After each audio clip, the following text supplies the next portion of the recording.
Good morning बच्चों। आज हम क्या पढ़ने वाले हैं? आज हम पढ़ने वाले हैं chemical coordination and integration. Myself Shubhra Jaimin and I am your zoology टीचर। Today we are going to study about this chapter chemical coordination and integration, the last chapter of class 11 biology। ठीक है, एक्चुअली क्या है, हमारे body के अंदर जो different organs हैं, जो हमारे बॉडी के सेल्स हैं, वो एक पर्टिकुलर कोऑर्डिनेशन और इंटीग्रेटेड मैनर में काम करते हैं। और इस कोऑर्डिनेशन और इंटीग्रेटेड मैनर को बनाए रखने के लिए हमारे बॉडी के अंदर दो डिफरेंट सिस्टम्स इवॉल्व हुए हैं। आप जानते हैं ये दोनों सिस्टम्स हैं neural system and chemical system. Neural system work करता है न्यूरॉन्स के द्वारा न्यूरोट्रांसमीटर रिलीज करवा के, और जो ये केमिकल सिस्टम होता है ये वर्क करता है केमिकल्स रिलीज करवा के in the form of hormones. तो अब हमें ये पढ़ना है कि ऐसी क्या जरूरत आई कि इस केमिकल सिस्टम का डेवलपमेंट हुआ। एक्चुअली जो न्यूरॉन्स हैं they do not have the approach to all the cells. सभी सेल्स के पास न्यूरॉन्स नहीं पहुंच सकते, तो इसीलिए ये केमिकल सिस्टम जो है वो डेवलप हुआ, क्योंकि ये जो केमिकल्स हैं वो एक पर्टिकुलर ऑर्गन में रिलीज होते हैं और दूसरे ऑर्गन्स तक पहुंचा दिए जाते हैं to maintain the coordination and the integration of the body functions. तो अब आपको ये समझ में आया कि इसकी जरूरत क्यों पड़ी। अब हम देखते हैं एंडोक्राइन ग्लैंड्स एंड हॉर्मोन्स के बारे में, ठीक है ना। तो देखो बच्चों, एंडोक्राइन ग्लैंड्स जो होती हैं, एंडोक्राइन ग्लैंड्स बच्चों डक्टलेस ग्लैंड्स होती हैं। What they are the cluster of tissues. Tissues का समूह है एंडोक्राइन ग्लैंड्स। एंड इनकी खास बात ये होती है बच्चों कि इनके पास डक्ट नहीं होती। What is duct? डक्ट का मतलब होता है ट्यूब्यूल नहीं होता है, कोई पहुंचाने का माध्यम नहीं होता है। इसीलिए ये जो ग्लैंड्स होती हैं they pour their secretion directly into blood stream.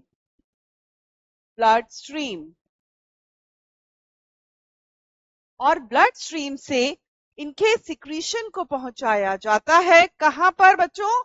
इनको पहुंचाया जाता है टारगेट ऑर्गन पर।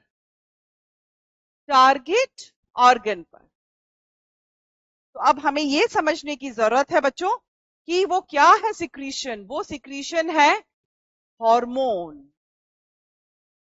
What have to write here? Hormone. तो इसका मतलब ये है कि ये एंडोक्राइन ग्लैंड्स हैं, डक्टलेस ग्लैंड्स हैं। ये हमारी बॉडी में डिफरेंट लोकेशंस पर प्रेजेंट है जिन्हें हम अभी पढ़ने वाले हैं। तो हमें क्या समझना है? Endocrine glands, ductless glands, they are made up of tissues, they secrete hormones. Hormones are poured into the bloodstream and through bloodstream the hormones are carried to the target organ. हमेशा याद रखिए ये जो केमिकल है hormone, ये जहां secrete होता है वहां फंक्शन नहीं करेगा, with few exceptions. Most of the cases में ये जो हार्मोन होते हैं ये टारगेट ऑर्गन पर ही जाकर वर्क करते हैं। इज दिस क्लियर और नॉट? तो अब आपको ये समझना है कि एंडोक्राइन ग्लैंड्स और उनके हार्मोन्स का क्या रोल है। हमेशा याद रखिए जब हम बात करते हैं टीचर्स बच्चों हार्मोन्स की, अगर हम हार्मोन्स की बात करेंगे तो हमें ये मालूम होना चाहिए कि हार्मोन्स क्या हैं। एनसीईआरटी कहती है कि हार्मोन्स जो हैं वो हैं non nutrient substances. And what does it mean actually? Non-nutrient chemicals. Hormones non-nutrient chemicals हैं। क्या समझते हैं आप इससे? Actually, उनका जो नेचर है वो न्यूट्रिएंट टाइप है। कैसे? Some are steroid or lipid in nature, some are glycoprotein in nature, some are protein in nature, and some are peptide in nature. But they are not performing the function of a nutrient. They are not responsible for providing energy. So we used to call them non-nutrient chemicals. तो हमेशा याद रखिए बच्चों जो hormones हैं वो protein, glycoprotein, lipid हो सकते हैं, पर वो हमें एनर्जी प्रोवाइड नहीं कर रहे हैं। हम उनको नॉन न्यूट्रिएंट केमिकल्स कहते हैं। दूसरा जो एनसीईआरटी के अंदर एक इंपॉर्टेंट टर्म दे रखा है बच्चों, वो है inter cellular messenger. Inter cellular messenger का मतलब है एक पर्टिकुलर सेल में ये फॉर्म होते हैं और यहां पर ये एक्ट नहीं करेंगे, ये दूसरे सेल पर जाकर बच्चों एक्ट करेंगे। It means inter means between two, cellular means cell. So always remember these hormones, they are the chemicals, they are released by one particular cell of the body and carried to the next cell through blood. समझ में आ गया होगा? ये intercellular messengers का काम करते हैं। उसके अलावा जो तीसरा पॉइंट एनसीईआरटी कहती है, they are released in trace amounts. Yes, जो हॉर्मोन्स हैं वो एंजाइम्स की तरह नहीं होते हैं, they are non catalytic actually. ये ट्रेस अमाउंट्स में बहुत ही कम अमाउंट में रिलीज किए जाते हैं, और अगर ये एक्स्ट्रा अमाउंट में रिलीज हो भी गए हैं तो हमारी बॉडी से यूरिन के थ्रू, स्वेट के थ्रू, एक्सक्रीटरी मेटाबॉलिक वेस्ट के थ्रू बॉडी से बाहर निकाल दिए जाते हैं। जब भी बॉडी को हार्मोन्स की जरूरत होती है, उनका फ्रेश सिक्रीशन हमारी बॉडी में किया जाता है। ये एंजाइम की तरह काम नहीं करते हैं। अब तो आपको समझ में आया होगा कि ये हार्मोन्स हैं क्या? ये नॉन न्यूट्रिएंट केमिकल्स हैं, न्यूट्रिएंट होते हुए भी एनर्जी नहीं दे रहे हैं। इंटरसेल्यूलर मैसेंजर्स हैं जो कि एक सेल से दूसरे सेल में पहुंचाए जाते हैं और ट्रेस अमाउंट में ये रिलीज होते हैं। अब आपको ये जानकारी अच्छे से मिल गई है। अब हम देखेंगे कि इन हार्मोन्स की हमारे बॉडी के अंदर लोकेशन क्या है, कहां कहां पर ये हमारी बॉडी में सिचुएटेड है। तो रेडी, चलिए ये देखिए, this is the diagram I have taken from NCERT as it is. ये एंडोक्राइन जितनी भी ग्लैंड्स हमारी बॉडी में होती हैं उनको डिनोट कर रहा है ये डायग्राम। अब ये डायग्राम क्या कह रहा है बच्चों, ये देखते हैं अब हम। इसके अंदर ये एंडोक्राइन ग्लैंड्स बताई हुई हैं, ठीक है। अब इसमें जो सबसे पहले बताया है वो है हाइपोथैलेमस, पिट्यूटरी और पीनियल। ये तीनों ही ग्लैंड्स जो आपको दिखाई दे रही हैं, ये एक्टोडर्मल इन ओरिजिन है, ब्रेन में प्रेजेंट है। ब्रेन में भी तो 3 पार्ट्स होते हैं ना, for brain, mid brain, hind brain. तो बच्चों ये फॉर ब्रेन प्रोजेंसेफेलॉन वाले रीजन में तीनों ग्लैंड्स प्रेजेंट होती हैं। Hypothalamus is the master of master gland. आपने पढ़ा होगा बच्चों कि ये जो ग्लैंड होती है pituitary, we used to call it master gland. Why we used to call it master gland? Because the secretion of pituitary controls the secretion of other glands. Pituitary के सिक्रीशन से दूसरे ग्लैंड्स के secretion को control किया जाता है। लेकिन इस मास्टर का भी एक और मास्टर अभी बैठा हुआ है, वो इसके ऊपर है, जिसको हम बोलते हैं हाइपोथैलेमस। हाइपोथैलेमस के जो सिक्रीशंस होते हैं बच्चों, वो या तो रिलीजिंग हार्मोन्स के फॉर्म में होते हैं या इनहिबिटरी हार्मोन्स के फॉर्म में होते हैं। जैसा कि एनसीईआरटी बताती है, यहां पर हाइपोथैलेमस में एक बहुत अच्छा एग्जाम्पल दिया हुआ है इन्होंने। अगर हाइपोथैलेमस रिलीज करेगा गोनेडोट्रोपिक रिलीजिंग हार्मोन, हम देख लेते हैं इसको, स्लाइड में समझ लेते हैं बच्चों। सपोज मैं यहां लिख देती हूं हाइपोथैलेमस,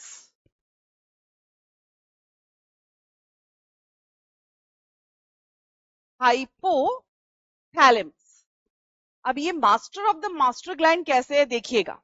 हाइपोथैलेमस बच्चों रिलीज करता है GnRH, it's gonadotropic releasing hormone, and this hormone it acts on pituitary gland.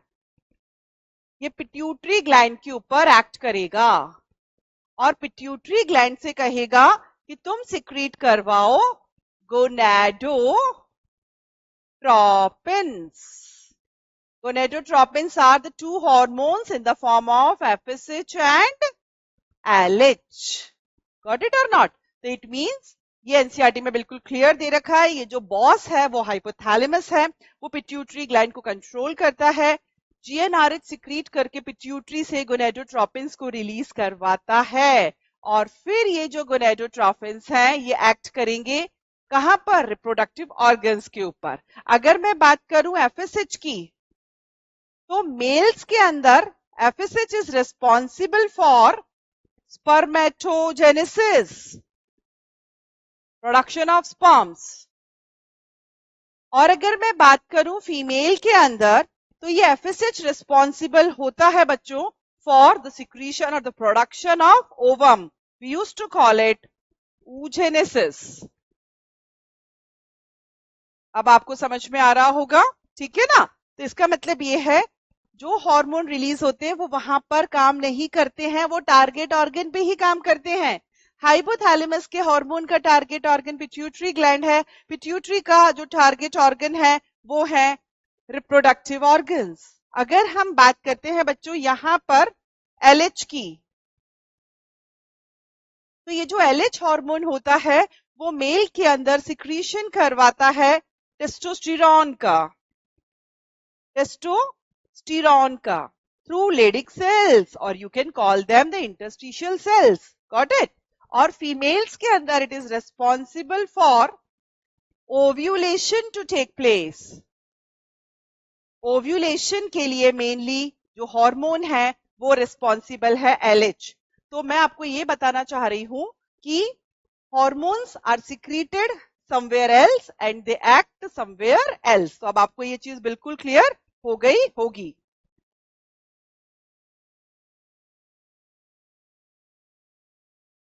ठीक है, अब हम बात करते हैं हाइपोथैलेमस की। तो मैंने आपको बता दिया ये रिलीजिंग या फिर इनहिबिटिंग हार्मोन रिलीज करेगा। पीनियल ग्लैंड की अब हम बात कर लेते हैं। पीनियल ग्लैंड में क्या है बच्चों, कि जो पीनियल ग्लैंड होती है ये सिक्रीट करती है हार्मोन मेलेटोनिन। मेलेटोनिन हार्मोन हमें सोने और जगाने का काम करता है। We used to call it sleep and wake hormone. Got it or not? ये रात में मेलेटोनिन हार्मोन जो है वो बनता है हमारी बॉडी में और हमें टाइमली नींद आती है, और सुबह के टाइम इसका सिक्रीशन हमारे बॉडी में बंद हो जाता है। हमारे बीएमआर को रेगुलेट करना है, हमारे पिगमेंटेशन को कम करना है, उसके लिए पीनियल हार्मोन जो है मेलेटोनिन जो है वो रिस्पॉन्सिबल होता है।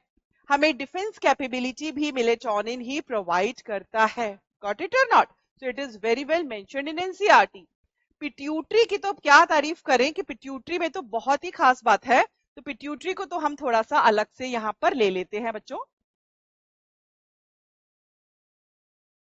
अगर मैं पिट्यूटरी ग्लैंड की बात करती हूं, तो पिट्यूटरी में आपने पढ़ा है it is having two lobes, the anterior pituitary and बच्चों posterior pituitary. Got it? Anterior pituitary बहुत सारे हार्मोन्स, आप ये कह लीजिए हमारे बॉडी के मैक्सिमम हार्मोन्स पोस्टीरियर पिट्यूटरी 2 और एंटीरियर पिट्यूटरी 6-7 हार्मोन्स रिलीज करती है। एंटीरियर पिट्यूटरी रिलीज करती है बच्चों growth hormone, follicle stimulating hormone, luteinising hormone, adrenocorticotrophic hormone, thyroxic stimulating hormone, and you used to call it thyroid stimulating hormone, और उसके अलावा melanocyte stimulating hormone, prolactin hormone. ये इतने सारे हार्मोन्स का सिक्रीशन, इसीलिए इसको पहले मास्टर ग्लैंड कहा जाता था। पहले हाइपोथैलेमस का फंक्शन पता नहीं था, जब पता लगा तब फिर हाइपोथैलेमस को master of the master gland कहने लग गए। ग्रोथ हार्मोन बॉडी के ग्रोथ के लिए रिस्पॉन्सिबल है, ये मसल्स और बोन्स की ग्रोथ करवाता है। एफएसएच और एलएच हमारे रिप्रोडक्टिव ऑर्गन्स को फंक्शनल बनाते हैं। एड्रेनोकॉर्टिकोट्रोफिक हार्मोन एड्रिनल ग्लैंड पर एक्ट करके glucocorticoid, mineral corticoid and androgens का सिक्रीशन करवाता है। थायराइड स्टिमुलेटिंग हार्मोन हमारे थायराइड ग्लैंड पर एक्ट करता है और थायरॉक्सिन का सिक्रीशन करवाता है। Melanocyte stimulating hormone melanin secreting जो सेल्स होते हैं उनके ऊपर एक्ट करके मिलानिन का सिक्रीशन करवाता है। मिलानिन क्या है? एक पिगमेंट है, ठीक है ना। अगर किसी के पास ज्यादा मिलानिन है तो स्किन कलर डार्क हो जाएगा, अगर मिलानिन कम है तो स्किन कलर लाइट हो जाएगा बच्चों। प्रोलैक्टिन की अगर हम बात करें तो ये मिल्क का सिक्रीशन करवाता है आफ्टर पार्चुरेशन और चाइल्ड बर्थ। तो आई थिंक ये सभी आपको याद हो गए होंगे, ठीक है ना। पोस्टीरियर पिट्यूटरी की अगर हम बात करते हैं तो पोस्टीरियर पिट्यूटरी हार्मोन कोई सा रिलीज नहीं करती। हाइपोथैलेमस हार्मोन रिलीज करके पिट्यूटरी पोस्टीरियर रीजन में स्टोर कर देता है। फिर यहां से हार्मोन्स रिलीज किए जाते हैं और वो हार्मोन्स है ऑक्सीटोसिन एंड वैसोप्रेसिन। बच्चों ऑक्सीटोसिन को हम बोलते हैं birth hormone. It is secreted during birth. It acts on myometrium leading to the contraction of uterus and easy childbirth. Got it? And vasopressin की अगर हम बात करते हैं, we used to call it anti-diuretic hormone. It makes the urine concentrated and it does not allow the water to move out from the body. It prevents dehydration of the body. अब आपको समझ में आ रहा होगा, ये ADH DCT के ऊपर act करके वाटर के रीएब्सॉर्प्शन को क्या करता है? बढ़ाता है, जिससे यूरिन के थ्रू पानी कम निकलेगा तो हमारी बॉडी में पानी की कमी नहीं होगी। क्लियर और नॉट? ठीक है। तो अब हमने बात कर ली बच्चों हाइपोथैलेमस की, हमने पिट्यूटरी की बात कर ली, हमने पीनियल ग्लैंड की बात कर ली। अब हम बात करने वाले हैं थायराइड एंड पैराथायराइड। देखिए ये सामने खड़ी हूं मैं आपके, ये ट्रैकिया है मेरा। ट्रैकिया के दोनों तरफ जो लोब्स आपको दिखाई दे रहे हैं ये है थायराइड ग्लैंड, और थायराइड ग्लैंड पीछे तक जाती है और उसके जो लोब्स हैं उनमें प्रेजेंट है पैराथायराइड। सो ऑलवेज रिमेंबर, जो थायराइड ग्लैंड्स है it has 2 lobes and parathyroid has 4 lobes embedded in the thyroid gland. Got it? अब ये जो थायराइड ग्लैंड है बच्चों, ये सिक्रीट करती है हार्मोन थायरॉक्सिन, जो कि फैट, कार्बोहाइड्रेट और प्रोटीन के मेटाबॉलिज्म के लिए रिस्पॉन्सिबल है। गॉट इट और not? T3 and T4, triiodothyronine and tetraiodothyronine. अगर हम बात करें पैराथायराइड की, ये सिक्रीट करता है hormone PTH, parathyroid hormone. Got it और नॉट? PTH जो है वो हमारे ब्लड में कैल्शियम लेवल को बढ़ाने का क्या करता है? काम करता है। It increases blood calcium level. Got it? So it is like this. उसके अलावा जो थायराइड ग्लैंड होती है बच्चों, वो एक और हार्मोन सिक्रीट करती है जिसका नाम है थायरोकैल्सिटोनिन, TCT। TCT क्या है? जस्ट अपोजिट काम करती है। इसका नाम है कैल्सिटोनिन, लेकिन ये क्या करती है बच्चों? ये ब्लड में कैल्शियम लेवल को बढ़ने नहीं देती, कम करती है। तो मैं ऐसे कह सकती हूँ ना कि TCT और PTH एंटागोनिस्टिक वर्क करते हैं, अपोजिटली वर्क करते हैं। TCT कैल्शियम को कम करता है, PTH कैल्शियम को क्या करता है? बढ़ाता है बाय डीमिनरलाइजेशन। गॉट इट और नॉट? TCT क्या करेगा? कैल्शियम को कम करेगा बाय मिनरलाइजेशन, और ये डीमिनरलाइजेशन बोन्स का करवा देगा। क्लियर और not? Now will move to next gland, thymus gland. हमारे चेस्ट में बिल्कुल सेंटर में प्रेजेंट होती है थाइमस ग्लैंड। इसको एजिंग ग्लैंड बोलते हैं क्योंकि ये उम्र के साथ साथ क्या होती जाती है? डिजनरेट होती जाती है, एट्रोफी इसके अंदर होती जाती है। ये हमें इम्यूनिटी प्रोवाइड करती है। हमारे बॉडी के जो टी सेल्स होते हैं वो यहाँ पर मैच्योर होते हैं। तो बच्चों हमें क्या देखना है कि ये कौन सा हार्मोन रिलीज करती है? बच्चों ये रिलीज करती है हार्मोन थाइमोसिन। टी से थाइमस ग्लैंड, टी से थाइमोसिन, टी से T cells providing immunity. What type of immunity? Cell mediated immunity. I think it will be clear to you. अब हम बात करते हैं नेक्स्ट ग्लैंड की, जिसको हम बोल रहे हैं यहाँ पर पैनक्रियास। पैनक्रियास जो है वो मिक्स्ड ग्लैंड हम कहते हैं। उसका एक्सोक्राइन फंक्शन भी है बाय सिक्रीटिंग पैनक्रियाटिक जूस, और उसका एंडोक्राइन फंक्शन भी है क्योंकि वो हार्मोन रिलीज करता है। ठीक है बेटा, अब इसमें ये देखेंगे कि पैनक्रियास में दो तरह के सेल्स होते हैं, अल्फा सेल्स जो सिक्रीट करते हैं ग्लूकागॉन, उसके अलावा दूसरे सेल्स होते हैं बच्चों बीटा सेल्स जो सिक्रीट करते हैं इंसुलिन। बच्चों ग्लूकागॉन जो होता है वो हाइपरग्लाइसेमिक है, और जो बीटा सेल्स होते हैं ये इंसुलिन सिक्रीट करता है और ये हाइपोग्लाइसेमिक होता है। आया समझ में? ये ब्लड शुगर लेवल को बढ़ाएगा, ये ब्लड शुगर लेवल को कम करेगा। Got it? अब हम बात करते हैं ओवरी, टेस्टिस और एड्रिनल ग्लैंड की। एड्रिनल ग्लैंड जो होता है बच्चों ये सिक्रीट करता है कौन सा हार्मोन? ये सिक्रीट करता है mineral corticoid, sex corticoid and androgen hormone. इसको हम इमरजेंसी ग्लैंड भी बोलते हैं बच्चों। क्यों बोलते हैं? क्योंकि ये जो हार्मोन सिक्रीट करता है एपिनेफ्रिन, नॉर एपिनेफ्रिन, वो केवल इमरजेंसी सिचुएशन में ही सिक्रीट होगा। Got it? अब हम देखते हैं ओवरी और टेस्टिस का। ओवरी रिलीज करती है एस्ट्रोजन जो कि सेकेंडरी सेक्सुअल कैरेक्टर्स को मेंटेन करती है, प्रोजेस्टेरॉन। यस, ये क्या करता है हार्मोन? ये हार्मोन मेंटेन करता है pregnancy. Got it? Testes, T for testes, T for testosterone. Testosterone is responsible for spermatogenesis and controlling the secondary sexual characters. Got it? अब बच्चों हम 1 मिनट के अंदर जल्दी से थोड़े से क्वेश्चंस, 2-3 क्वेश्चन से करते हैं, एक रिवीजन करते हैं and we will end the lecture. देखिए फर्स्ट क्वेश्चन जो स्क्रीन के ऊपर है आपकी वो है Which of the following endocrine glands degenerates or atrophies in the old age? अभी मैंने आपको बताया कौन सी ग्लैंड है जो ओल्ड एज में डिजेनरेट हो जाती है? सीधा chest gland. Thymus is the answer. Got it? Next question, Which of the following is called emergency gland? अभी मैंने बताया इमरजेंसी ग्लैंड कौन सी है? एड्रीनल ग्लैंड है। कौन सी है? Adrenal gland. So it is the right answer. Adrenal का भी कौन सा वाला पोर्शन? मिडिल वाला, medulla. Got it? Next question की हम बात करते हैं बच्चों। इनके फंक्शंस लिखे हुए हमें मैच करना है, तो देखो हमेशा याद रखो ग्लूकोकॉर्टिकॉइड हमेशा कार्बोहाइड्रेट मेटाबॉलिज्म से रिलेटेड रहेगा। मिनरल कॉर्टिकॉइड हमारे बॉडी में मिनरल्स और वाटर के लेवल को बैलेंस करता है बच्चों। और ये जो गोनेडोकॉर्टिकॉइड्स हैं ये सिक्रीशन है एस्ट्रोजन एंड्रोजन्स का करवाते हैं और हमारे सेकेंडरी सेक्सुअल कैरेक्टर्स को मेंटेन करते हैं।